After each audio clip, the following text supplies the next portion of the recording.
Assalamualaikum warahmatullahi wabarakatuh. Di sini kami dari kelompok 9 dengan pemateri saya sendiri Mela Aprilia, Saryantoni, dan Muhammad Abrar Aulia Ilham dengan materi akad kafalah dan wakalah serta pengaplikasiannya dalam lembaga keuangan syariah.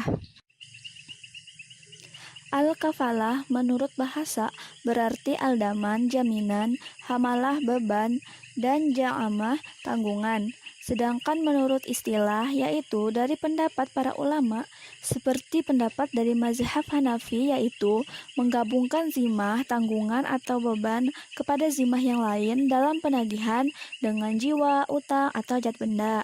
Kata zimah dalam definisi di atas bisa mengandung arti jaminan seperti pada pengertian kafalah seperti tanggungan beban atau hutang piutang. Dasar hukum kafalah, kafalah disyariatkan oleh Allah Subhanahu wa taala. Salah satunya terbukti dengan firman-Nya dalam surah Yusuf ayat 66. Yakub berkata, "Aku tidak membiarkannya bersama kalian sebelum kalian memberikan janji yang teguh atas nama Allah bahwa kalian membawanya kembali kepadaku." Menurut mazhab Hanafi, rukun al-kafalah 1 yaitu ijab dan qabul. Sedangkan menurut para ulama yang lainnya, rukun dan syarat al-kafalah adalah sebagai berikut. Pertama, damin, kafil atau ja'im yaitu orang yang menjamin di mana ia disyaratkan sudah balik, berakal, tidak dicegah membelanjakan hartanya, mahzur dan dilakukan dengan kehendaknya sendiri.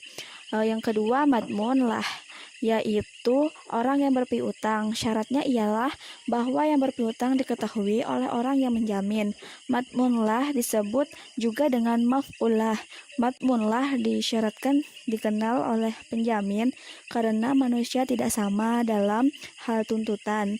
Hal ini dilakukan demi kemudahan dan kedisiplinan. Yang ketiga, madmun anhu atau makful anhu adalah orang yang berutang. Yang keempat, madmun bih atau makful bih adalah utang, barang atau orang.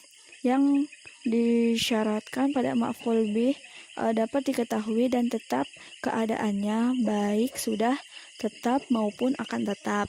Yang terakhir, lafaz disyaratkan keadaan lafaz itu berarti menjamin tidak digantungkan kepada sesuatu dan tidak berarti sementara. Pengaplikasian akad kafalah dalam lembaga keuangan syariah. Dalam mekanisme sistem perbankan, prinsip-prinsip kafalah dapat diaplikasikan dalam bentuk pemberian jaminan bank dengan terlebih dahulu diawali dengan pembukaan fasilitas yang ditentukan oleh bank atas dasar hasil analisa dan evaluasi dari nasabah yang akan diberikan fasilitas tersebut. Fasilitas kafalah yang diberikan akan terlihat pada perkiraan administratif, baik berupa komitmen maupun kontingen. Fasilitas yang dapat diberikan sehubungan dengan penerapan prinsip kafalah tersebut adalah fasilitas bank, garansi, dan fasilitas letter of credit. Fungsi kafalah adalah pemberian jaminan oleh bank bagi pihak-pihak yang terkait untuk menjalankan bisnis mereka secara lebih aman dan terjamin, sehingga adanya kepastian dalam berusaha atau berinteraksi. Karena dengan jaminan ini, bank berarti akan mengambil alih risiko atau kewajiban nasabah apabila nasabah wan prestasi atau lalai dalam memenuhi kewajiban. Pihak bank sebagai lembaga yang memberikan jaminan ini juga akan memperoleh manfaat berupa peningkatan pendapatan atas upah yang mereka terima sebagai imbalan atau jasa yang diberikan, sehingga akan memberikan kontribusi terhadap perolehan pendapatan mereka. Akad wakalah. Pengertian wakalah. Wakalah merupakan penyerahan dari seseorang kepada orang lain untuk mengerjakan sesuatu di mana perwakilan tersebut berlaku selama yang mewakilkan masih hidup atau belum wafat ya. Wakalah dalam pengertian penyerahan, pendelegasian, atau pemberian mandat juga berlaku dalam kata al-hibhu yang berarti pemeliharaan. Karena itu penggunaan kata wakalah atau wakalah dianggap bermakna sama dengan hifzun. Dasar hukum wakalah. Yang pertama, Al-Quran. Salah satu dasar diperbolehkannya wakalah adalah firman Allah Subhanahu wa taala yang berkenaan dengan kisah Ashabul Kahfi yang terdapat dalam Al-Quran surah Al-Kahfi ayat 19. Yang kedua, hadis. Terdapat dalam hadis yang diriwayatkan oleh hadis riwayat Bukhari dari Abu Hurairah. Yang ketiga, ijma. Para ulama sepakat wakalah diperbolehkan.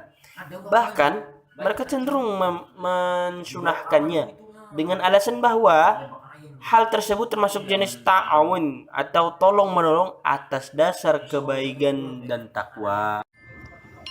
Baiklah, saya akan melanjutkan materi selanjutnya, yaitu rukun dan syarat wakalah. Rukun dan syarat wakalah sekurang-kurangnya terdapat 4. Yang pertama, pihak pemberi kekuasaan atau muwakil. Yang kedua, pihak penerima kekuasaan, penerima kuasa atau wakil. Yang ketiga, objek yang dikuasai, taukil. Dan yang keempat, ijab qabul. Bisa dilihat di makalah masalah pengertian dan lain-lain.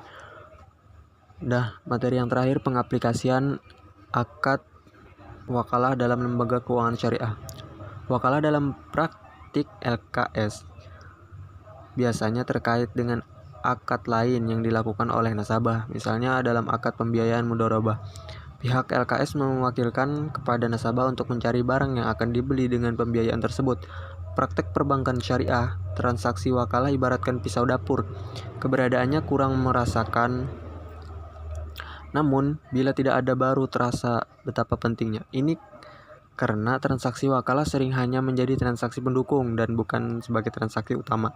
Tanpa transaksi wakalah, niscaya bank syariah akan sangat kerepotan dalam memberikan pembiayaan wakalah karena harus mencari sendiri barang yang dibutuhkan oleh debitur. Wakalah dalam lembaga keuangan syariah terjadi sehingga nasabah memberikan kuasa kepada bank untuk mewakili dirinya melakukan pekerjaan jasa tertentu seperti pembukuan surat dari kredit dan transfer uang. Mungkin tadi materi dari kami. Sekian, apabila ada salah mohon maaf. Terima kasih. Assalamualaikum warahmatullahi wabarakatuh.